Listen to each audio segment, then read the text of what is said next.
আসসালামু আলাইকুম। মিডডোরের পক্ষ থেকে আমি মোহাম্মদ মীর হামিম। তো আজকে আপনাদেরকে আমি দেখাবো মেহগুনি সিদ্ধ করা চৌকাঠ। জানেন আসলে মেহগুনি কাঠটা এখন বর্তমানে সিদ্ধ হয়, কেমিক্যাল ট্রিটমেন্ট হয়, সিজনিং হয়।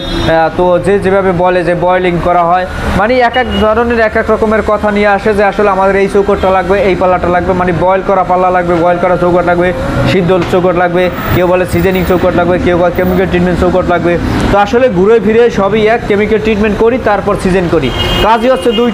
সেটাকেই বিভিন্ন জনে বিভিন্নভাবে চায়, আসলে চায় এই জন্য যে ভালো চায়, ভালোটার জন্যই আসলে বিভিন্ন, যেমন আপনি অমুক জায়গায় শুনে আসছে যে আসলে বয়েল করা চৌকাঠ ভালো, তো আমি সেখানে ওই শুনে আসে দোকানদারে ভাই বয়েল করা চৌকাঠ আছে কিনা, তো হ্যাঁ আছে। তো আসলে আমরা মূলত এখন এই সবগুলো চৌকাঠই বয়েল করি, কারণ বয়েল ছাড়া এখন চৌকাঠগুলো বিক্রি করাটা আসলে ঠিক না, কারণ যেহেতু সিস্টেমটা বের হয়েছে, প্রযুক্তির মাধ্যমে সিস্টেমটা বের হয়েছে, এই জন্য আসলে এটা চালিয়ে যাচ্ছি।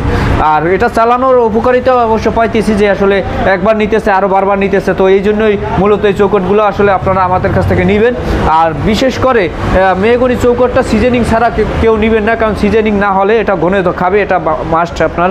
কারণ হচ্ছে সিজনিং আর কেমিক্যাল ট্রিটমেন্ট যদি না করি ঘনে খাবে, বাঁকা হবে।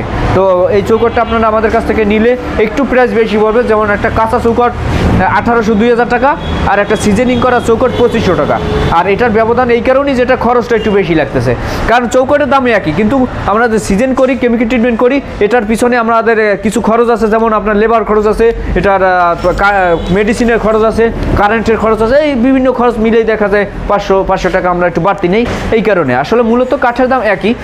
আর এটা হচ্ছে 100% সিজনিং কেমিক্যাল ট্রিটমেন্ট করা। এই চৌকাঠটা নিলে আমাদের কাছ থেকে 2500 টাকার ভিতরে নিতে পারবেন। আর এর একটা চৌকাঠ নিলে বিশেষ করে 30 বছরের ভিতরেও আপনার ফাঁকা হবে না, কারণ চৌকাঠটা এমনভাবেই আমরা টিকসই করি যাতে গনে না ধরে আর বাঁকাও না হয়। গনে ধরবে কীভাবে? যখন আমরা কেমিক্যাল ট্রিটমেন্ট করি, কাঠের বীজ দিয়ে এটা কেমিক্যাল ট্রিটমেন্ট করা হয়, সিদ্ধ করা হয় কাঠটারে। আর সিদ্ধ করলে এটা কাঠের ভিতরে পানিটা, কেমিক্যালটা ঢুকে, আর ঢুকলে পরে এটার ভিতরে আর ঘন পোকা খাইতে পারে না, কারণ ঘন পোকা এটার ভিতরে পলি মারা যাবে, কারণ বিষাক্তটা। এই জন্য আসলে মূলত আমরা কেমিক্যাল করি। আর বাঁকা হওয়ার বিষয়টা হচ্ছে বাঁকা হতেই পারে, একটা কাঠ বাঁকা হতেই পারে।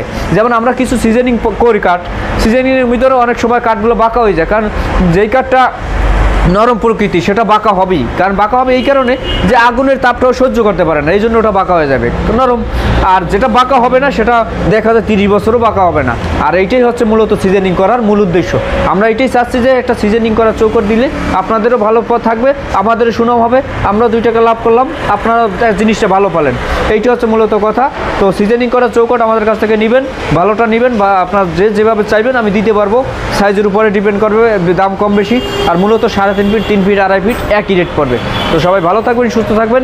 আমাদের ঠিকানাটা হচ্ছে ঢাকা মোহাম্মদপুর, বছিলা ব্রিজ পার হওয়ার পরে কাটারচর মোড়। তো সবাই ভালো থাকবেন। আসসালামু আলাইকুম।